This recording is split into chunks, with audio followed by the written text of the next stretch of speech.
नमस्कार, स्वागत है आपका कमोडिटी 10 बजे 10 मिनट में। सबसे पहले एग्री मार्केट की खबरें बता देते हैं, फिर नॉन एग्री मार्केट की शुरुआत कर लेंगे। एग्री मार्केट में अगर आप देखें तो जीरा 18,800 के आसपास आ चुका है। यहाँ पर अभी भी अराइवल्स के नंबर हैं वो काफ़ी दिख रहे हैं और डिमांड उस तरह की है नहीं, तो सुस्ती और गिरावट का दौर लगातार चल रहा है। धनिया 7,835 के करीब है, यहाँ पर भी अब थोड़ी स्थिरता दिख रही है, लेकिन हालांकि यहाँ पर हर गिरावट पे मांग भी लौटती है। हल्दी का वायदा 13,000 के करीब है।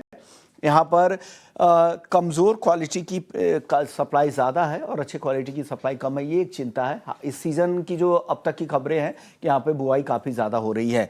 ग्वारगम 9,700 के करीब है। एक्सपोर्ट मांग अभी भी कमज़ोर सुस्त दिख रही है। ग्वारसीड की अगर बात करें तो ग्वारसीड में कहा जा रहा है कि नए स्टॉक आने से पहले स्टॉकिस्ट की थोड़ी बिकवाली हो रही है। 5,180 के करीब ग्वारसीड का वायदा ट्रेड कर रहा है। कैस्टर 6,630 के आसपास है। चीन में सुस्त मांग से यहां पर कीमतों पर दबाव दिख रहा है। कहा जा रहा है कि चाइना में कैस्टर ऑयल की डिमांड सुस्त है। पाम तेल 4,250 रिंगिट के करीब है। भारत से त्योहारी मांग आगे बढ़ने की उम्मीद यहां पर लगाई जा रही है। पाम तेल के बाद अब बात करते हैं कपास की। कपास को देखिए 1,600 के आसपास है। आइस कॉटन 66 सेंट के करीब है और कपास खली का वायदा 3,200 से 3,300 के आसपास घूम रहा है। ये यहाँ पे पिछले हफ्ते हमने देखा था इस 100 रुपए के रेंज में पूरे ही हफ्ते में ये काउंटर ट्रेड कर रहा था। आखिरी काउंटर है मेंथा ऑयल का, जो 50 रुपए की रिकवरी के बाद अब यहाँ पर भी फिर से स्थिरता दिख रही है 970 के आसपास। तो ठीक ठाक रिकवरी यहाँ पर आई है मेंथा ऑयल में। हमारे साथ दिनेश सोमानी हैं प्रो इंटेली ट्रेड सर्विसेज से। बहुत बहुत शुक्रिया सर। सबसे पहले सर हल्दी से ही बात करेंगे। हल्दी को लेकर आपके पास क्या जानकारी है नहीं, और टेक्निकली कैसा दिख रहा है हल्दी का वायदा आपको? जी विशमन जी, जानकारी के तौर पे 1800 बोरी की अराइवल्स निजामाबाद में आज दिखाई दे रही है। मराठवाड़ा भी निरंतर अराइवल्स कंटिन्यू आ रही है और जो सोइंग का स्टेटस है वो काफी ज्यादा अच्छा है। सोइंग काफी ज्यादा बढ़कर है, फसल भी काफी अच्छी है, मौसम भी अनुकूल है, सारी बातें सकारात्मक है। लेकिन 13,200 13,300 का लेवल अक्टूबर कॉन्ट्रैक्ट होल्ड करके चल रहा है। यह कहीं ना कहीं दर्शाता है कि आने वाले 6 महीने के लिए स्टॉक जो है वो थोड़े से कम है और जो सिचुएशन होगी वो हैंड टू माउथ होगी।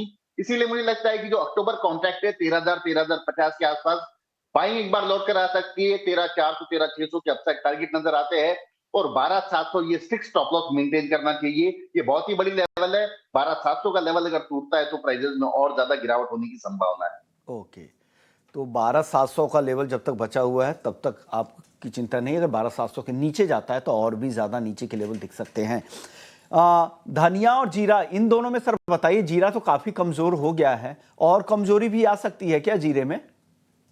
जीरा मुझे एकदम रेंज बाउंड एक्टिविटी नजर आती है। मतलब अराइवल्स आज भी उन जाकर देखें तो 6,500 बोरी 7,000 बोरी की अराइवल्स है और डिमांड थोड़ी सी सुस्त है। एक्सपोर्ट में भी ग्राहक की कमजोर है। ओवरऑल मुझे लगता है कि एक बार 18,600 18,700 ये डाउन साइड लगता है, 19,400 19,500 ये अपसाइड है। ये 800 से 1,000 रुपए का दायरा मुझे लगता है आने वाली सप्ताह में मेंटेन करता हुआ नजर आता है।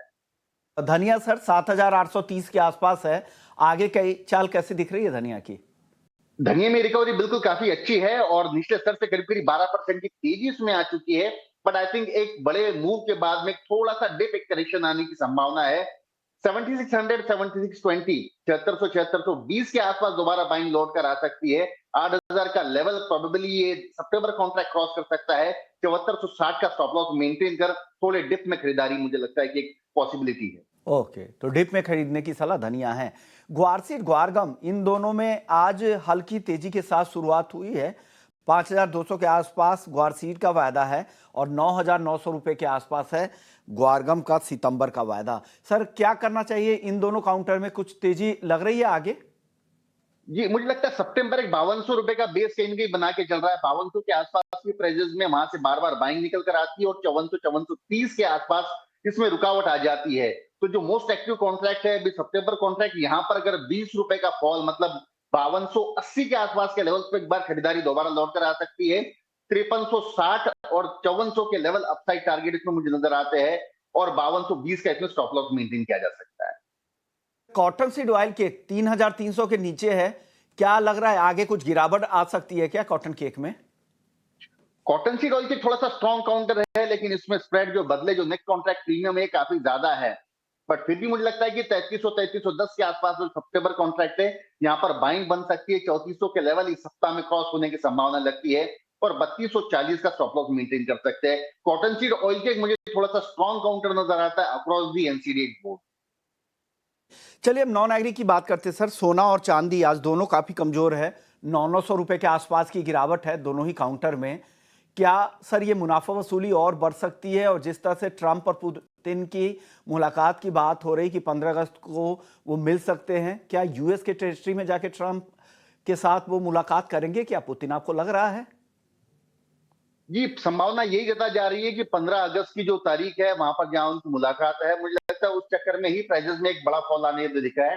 सेकेंडली जो बड़ा रीजन था कि जो स्विट्जरलैंड से गोल्ड इंपोर्ट होना था यूएस में, वहां पर जो टैरिफ लगने की संभावना थी वो भी कम जताई जा रही है। जो फ्राइडे के सेशन में हमने एक फ्यूचर्स में एक बड़ा मूव आता हुआ देखा था, वो थोड़ा सा ईज आउट हो रहा है।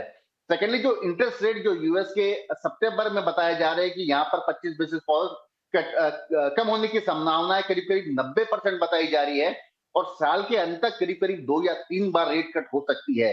तो मुझे लगता है ये सारे जो फैक्टर्स है इसने गोल्ड में प्रेशर ऐड किया है, बट ओवरऑल काउंटर तो स्ट्रांग है ही है।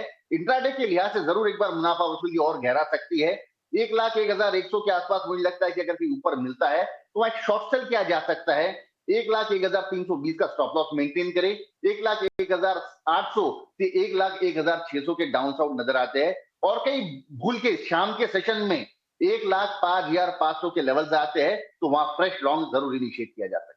ओके, और साथ ही जो ट्रंप एडमिनिस्ट्रेशन है उनकी तरफ से कहा भी गया है कि न्यू पॉलिसी में गोल्ड बार को टैरिफ से बाहर रखा जाएगा। ये एक अपडेट है, हालांकि इस पे सफाई व्हाइट हाउस की तरफ से अभी आनी बाकी है।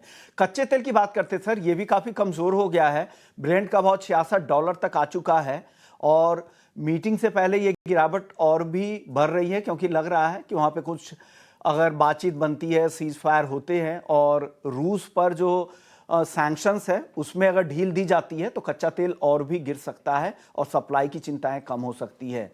क्या लग रहा है सर, और भी गिरावट की संभावनाएं दिख रही है क्या कच्चे तेल में यहां से? बिल्कुल, इसमें सप्लाई की तो कोई चिंता है ही नहीं। सप्लाई इसमें निरंतर है और सप्लाई बढ़ने की संभावनाएं भी और अधिक होते जा रही है, जबकि डिमांड जो है ये थोड़ी थोड़ी सी कमजोर होती आ रही है। तो ओवरऑल जो है प्रेशर इसमें बरकरार रहने की पूरी संभावना लगती है। 5600-5605 के आसपास मेरे लिहाज से एक बार शॉर्ट सेल इनिशिएट किया जा सकता है। 5525-5465 के डाउन साइड टारगेट इस वीक के एंड तक हमें देखने मिल सकते हैं, और 5655 का इसमें स्टॉप लॉस मेंटेन किया जा सकता है। जो 5600 की कॉल है मेरे हिसाब से पुट है, जो 110 के आसपास बाय की जा सकती है 80 के स्टॉप लॉस से, और ऊपर में करीब करीब मुझे लगता है कि 160-170 के लेवल से दिखा सकते हैं। पुट खरीदने की भी सलाह है, या फिर फ्यूचर्स में भी आप बेच सकते हैं? सर, आखिरी सवाल होगा, बेस मेटल्स में आज क्या ट्रेड लेना चाहिए, और एनजी में अगर कोई कॉल है तो वो भी बता दीजिएगा। कि एनजी मुझे एकदम कमजोर होती हुई नजर आती है। मुझे लगता है कि 256, 50, 56 के आसपास इसमें शॉर्ट सेल किया जा सकता है।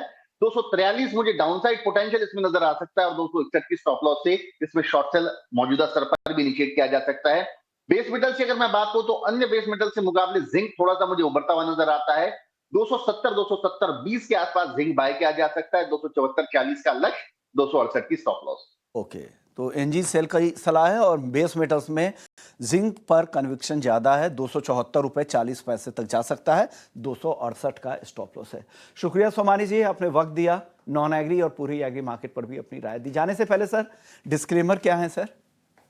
ये डिस्क्लेमर पर्सनल कोई पोजीशन नहीं है, लेकिन जितनी भी मैंने सलाह दी है मेरे क्लाइंट्स की, इसमें पोजीशन निश्चित तौर से है। ओके, शुक्रिया सर।